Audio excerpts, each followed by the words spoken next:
Les missionnaires de la démocratie se révèlent comme des anges de mort.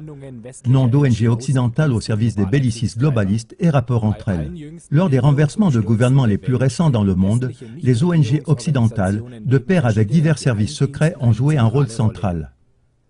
De la Serbie en passant par l'Irak et la Géorgie, par les pays du printemps arabe et finalement jusqu'en Ukraine, elles ont déstabilisé des pays bien ciblés sous le prétexte d'une œuvre missionnaire pour la démocratie. Les organisations non gouvernementales ou ONG sont des organisations privées qui n'agissent pas sous le mandat d'un gouvernement.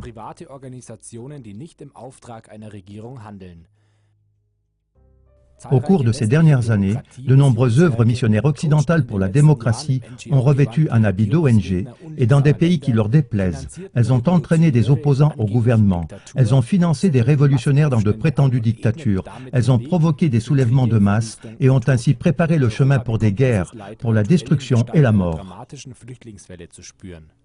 L'Europe ressent actuellement cette souffrance sous la forme dramatique d'une vague de réfugiés. Ce n'est pas parce qu'aucun gouvernement officiel ne se trouve derrière elle que les organisations non gouvernementales, nous ne les appellerons plus dorénavant que ONG, ne sont pas moins dangereuses.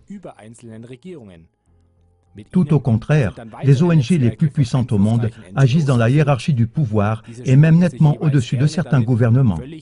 Elles sont ensuite entremêlées avec d'autres réseaux d'ONG influentes. Celles-ci aiment se vanter d'agir de manière privée et indépendante du gouvernement. Par exemple, des œuvres d'entraide nobles leur permettent d'avoir des prétendues civilisations ouvertes dans des pays sous-développés. Mais c'est précisément le problème. Les bellicistes les plus puissants de la Terre ne sont plus depuis longtemps plus des États et des gouvernements, mais des groupes privés qui tiennent ces États et ces gouvernements en laisse. Mais peut-être pensez-vous, dans une démocratie, le souverain c'est toujours le peuple, et il n'y a aucune instance au-dessus des gouvernements élus. Mais c'est faux. Le pouvoir sur Terre est en réalité privatisé depuis longtemps. C'est du moins ce qu'expriment les professeurs en sociologie renommés Hans-Jürgen Krismanski et George William Domhoff. Ils ont prouvé, à l'aide d'études détaillées, qu'une élite de la haute finance existe réellement aux États-Unis, qui en vérité agit au-dessus du gouvernement démocratique élu. Krismanski écrit que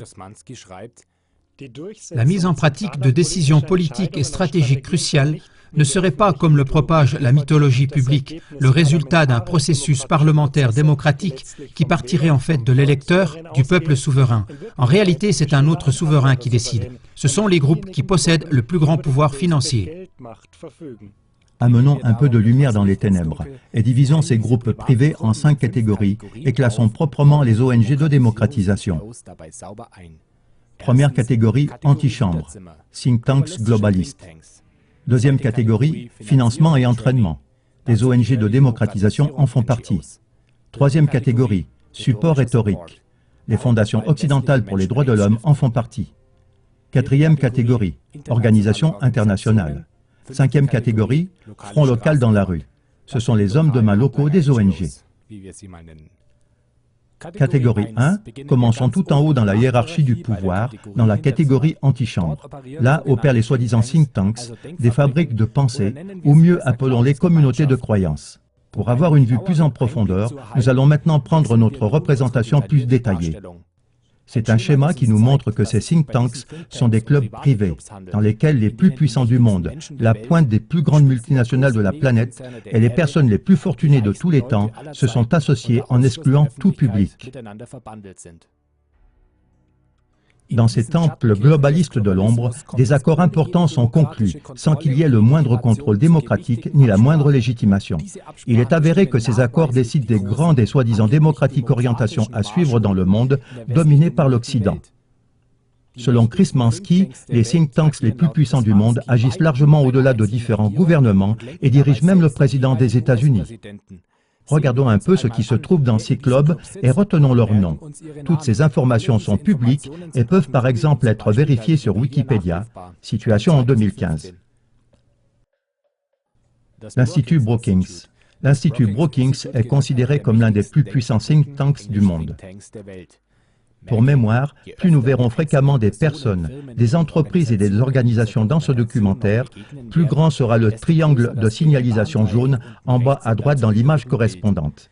Le chiffre dans le triangle jaune indique le nombre de fois que la personne, l'institution ou l'entreprise est représentée dans notre schéma.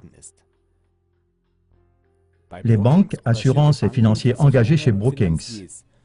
Pour une étude plus attentive, le documentaire peut être mis sur pause. Groupe pétrolier, fondation, armement et industrie. Exemple pour d'autres multinationales. Poursuivons avec l'International Crisis Group. Quand il s'agit de questions sur la guerre, l'ICG est l'interlocuteur principal des gouvernements occidentaux et organisations internationales comme les Nations Unies, l'UE et la Banque mondiale. Conseil d'administration remarquable. Veuillez prendre note des triangles jaunes. Supporter remarquable. Conseiller important. Ensuite, le Council on Foreign Relations, un groupe d'élite avec 4500 membres. Fondé en 1921 à New York par les banquiers juifs Paul Warburg et Otto Hermann Kahn et leurs amis. Publie le journal Foreign Affairs, qui est décrit par le Washington Post comme la Bible de la pensée en politique extérieure. Big Money, représenté dans le Council on Foreign Relations. Big Oil, géant de la communication, multinationale pharmaceutique, grand groupe dans l'armement et l'industrie, conglomérat médiatique, lobbyiste et géant des relations publiques, industrie de la consommation. Une petite sélection de membres importants. David Rockefeller, George Soros, Mitt Romney, John McCain, George Herbert Walker Bush, Bill Clinton, Hillary Clinton, Jimmy Carter, Al Gore, Henry Kissinger, Zbigniew Brzezinski, John Negroponte, chef de l'ensemble des 17 services secrets américains, Janet Yellen, présidente de la Fed, Lloyd C. Blankfein, directeur en chef de Goldman Sachs, Benjamin Sherwood, président de ABC, Rupert Murdoch, fondateur et PDG de News Corp et Fox News, Ronald Lauder, président du Parlement mondial juif, Robert Zoellick, 11e président de la Banque mondiale, Jeffrey Blakes, président de Time Warner. Il y a aussi des juges suprêmes américains comme John Roberts, Ruth Bader Ginsburg, Stephen Breyer, des généraux et chefs des services secrets des USA comme Stanley A. McChrystal, David Petraeus, John R. Allen, le cinéaste Lawrence Bender, les stars de cinéma Angelina Jolie et George Clooney. Souvent, les deux candidats à la présidence américaine qui se présentent comme rivaux pendant la campagne électorale ont tous les deux un lien avec le CFR, comme Barack Obama et Mitt Romney.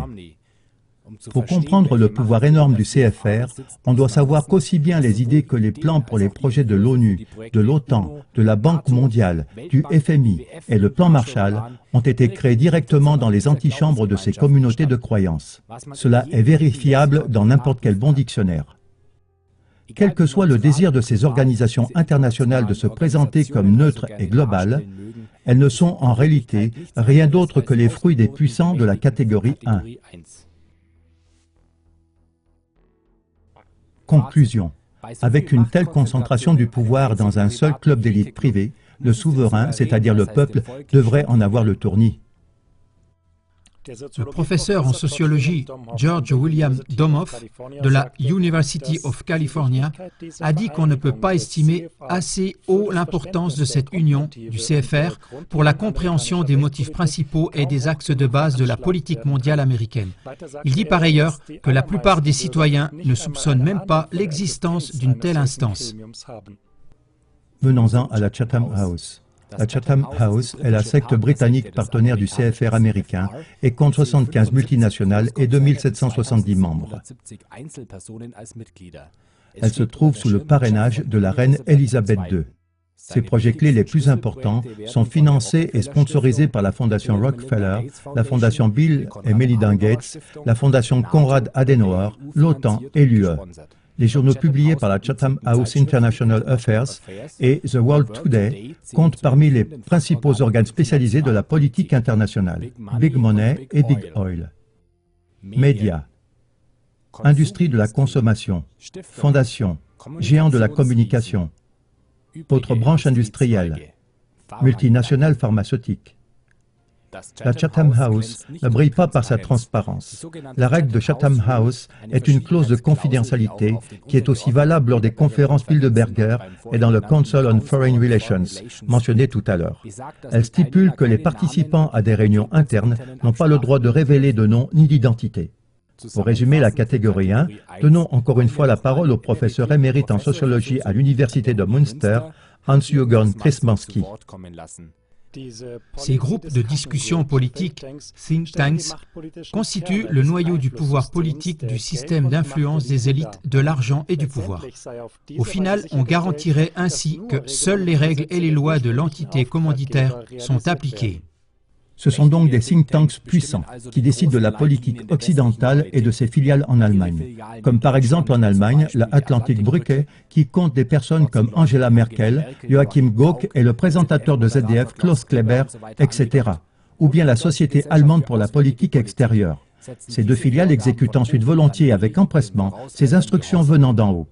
Mais il y a des pays qui ne participent pas à ce jeu avec autant de zèle que le fait l'Allemagne de manière aussi exemplaire. Alors, on donne à ces pays quelques cours de rattrapage en matière de démocratie. Et ce sont les ONG soi-disant bienfaisantes de la catégorie 2, financement et entraînement, qui les mettent en œuvre. Catégorie 2. Nous commençons avec l'exemple de l'Open Society Foundations. Il s'agit de toute une union d'ONG sous le patronat de George Soros, nom de naissance György Schwartz selon Wikipédia. Déjà en 2003, ces ONG ont organisé et surveillé la révolution des roses géorgiennes qui a mené à la passation de pouvoir au favori américain Mikhaïl Saakashvili. La révolution orange en 2004 en Ukraine a également été financée par les fondations de Soros. Déjà en 2011, la chaîne de télévision russe RT mettait en garde contre le fait que Soros, selon le modèle du scénario libyen, finançait un putsch imminent en Ukraine, ce qui a eu lieu en 2014 avec l'Euromaïdan. Ces fondations préparent le terrain de toutes les manières imaginables pour les agitations futures dans différents pays. Un exemple, il a récemment été dévoilé qu'elle payait 1 500 $ à des étudiants macédoniens pour des propositions de renversement du gouvernement. Soros finance aussi le NED, ce qui nous amène justement à la prochaine fondation de la catégorie 2, financement et entraînement. Le National Endowment for Democracy, NED. Dans plus de 90 pays, le NED soutient plus de 1000 projets avec de prétendus buts démocratiques. On trouve sa signature dans presque toutes les chutes de gouvernements récentes. Les élites du NED sont truffées de membres du CFR et de représentants de très grandes multinationales qui sont aussi présents dans les autres grands think tanks. Le fondateur du NED, Allen Weinstein, le dit clairement. Une bonne partie de ce que nous faisons aujourd'hui était fait en secret par la CIA il y a 25 ans. Même le New York Times reconnaît dans un petit article que le NED avait orchestré le printemps arabe de manière déterminante. Movements.org. C'est une ONG de démocratisation spécialisée dans les émeutes de jeunes qui a par exemple construit le mouvement égyptien de la jeunesse du 6 avril en faisant d'un petit groupe Facebook insignifiant le mouvement dirigeant de la révolution égyptienne en 2011. Elle est financée par le même conglomérat de multinationales qui est aussi représenté dans les think tanks les plus élevés, comme par exemple Google, Facebook, CBC News, MSNBC, Pepsi, etc. De plus, Movements.org est aussi relié directement au ministère des Affaires étrangères américain. D'autres exemples d'ONG de la catégorie 2, financement et entraînement. Fondation Ford, Fondation Oak, Trust Sigrid Housing, Fondation Rockefeller. Ensuite, les ONG de la catégorie 2 financent et entraînent le front local dans la rue, donc la catégorie 5. Cette dernière se compose, dans des pays au gouvernement déplaisant, de petits groupes contestataires qui, selon le besoin, sont érigés comme héros médiatiques de la liberté et de la démocratie. Quelques groupes comme exemple. Nous en venons à la catégorie 5, Optor Canvas en Serbie. A mis en scène la chute du gouvernement serbe en 2000. Canvas, l'organisation qui remplace Optor, financée par les États-Unis, soutient jusqu'à aujourd'hui ce qu'on appelle les révolutions de couleur dans le monde entier. Open Ukraine. L'exemple en Ukraine. L'ONG ukrainienne, autrefois insignifiante de l'ex-premier ministre Arseniy Yatsenyuk, a participé de manière déterminante à la chute du gouvernement ukrainien. Elle a été financée directement par le NED et la Chatham House, comme on a pu le consulter sur leur site web officiel. Le mouvement de jeunesse du 6 avril cité plus haut, l'exemple pour l'Égypte, faisaient partie des héros de la révolution égyptienne de 2011 qui ont été fêtés. D'autres exemples d'ONG exécutantes locales: Free Malaysia Today, Prachatai, Tutsi Riot, Open Russia, Democratische Alternative Da, Arab Commission for Human Rights, Bahrain Center for Human Rights, die Junge Revolutionführerin Ansar Kadi, comme exemple pour le Yémen, le Front National pour le sauvetage de la Libye, etc. Presque tous les pays du monde hébergent de telles stations de mission locales. Une remarque au passage. Ces dernières années, la Russie a commencé à soumettre les ONG d'infiltration financées par les globalistes à une obligation d'autorisation. Les médias occidentaux essaient maintenant de faire croire que c'est la plus grande preuve de l'évolution de plus en plus totalitaire de la Russie de Vladimir Poutine. Pourtant, la même obligation d'autorisation pour les ONG financées par l'étranger s'applique aux États-Unis et en Israël depuis des décennies. Et nous voici arrivés à la section pour la rhétorique. Car les fronts locaux dans la rue sont vigoureusement soutenus dans leurs agissements par la section pour la rhétorique qui, au choix, les canonise, leur confère les décorations nécessaires ou dirige l'hystérie médiatique dans la direction souhaitée. Dans la catégorie soutien rhétorique, on trouve des ONG telles que catégorie 3, Human Rights Watch, ONG également financée par George Soros. En mai 2014, plus de 100 universitaires du monde entier ont critiqué dans une lettre ouverte la collusion de Human Rights Watch avec la CIA et de hauts cercles du gouvernement américain et de leurs hommes de main. Médecins sans frontières, MSF. Un exemple, la crise humanitaire exagérée par MSF, qui a été le motif des bombardements de l'OTAN sur Belgrade dans le conflit au Kosovo, n'a jamais pu être authentifiée lors d'enquêtes ultérieures. Mais depuis, les USA ont construit une énorme base militaire au Kosovo. Un autre exemple, Amnesty International. Voici par exemple le lien entre Amnesty et la Chatham House. Un ancien membre du conseil d'administration d'Amnesty USA, le professeur Francis Boyle, a mis en garde contre le fait qu'Amnesty International et Amnesty USA sont des outils impérialistes. En décembre 1990, par exemple, Amnesty International a publié ce qu'on appelle le mensonge des couveuses, qui a légitimé la première guerre d'Irak. Ensuite, Reporters sans frontières, ONG également financée par le NOD, Soros, etc. La sélection des pays a dénoncé en matière de liberté de la presse qu'elle s'oriente en fait parfaitement selon la liste noire du ministère des Affaires étrangères américain. Les États-Unis eux-mêmes et leurs alliés ne doivent pas craindre de critiques fondamentales. Ainsi, par exemple, l'assassinat en avril 1999 de 16 membres du personnel de la station de télévision yougoslave RTS par une attaque aérienne de l'OTAN n'a même pas été mentionné dans le rapport annuel de Reporters sans frontières. Ensuite, un exemple d'une organisation qui donne à ses fondateurs les décorations nécessaires, la IWMF. C'est la Fondation internationale des médias féminins, un club qui, sous le prétexte de distinguer des journalistes courageuses, finance et soutient la haine parmi le peuple dans des pays déplaisants.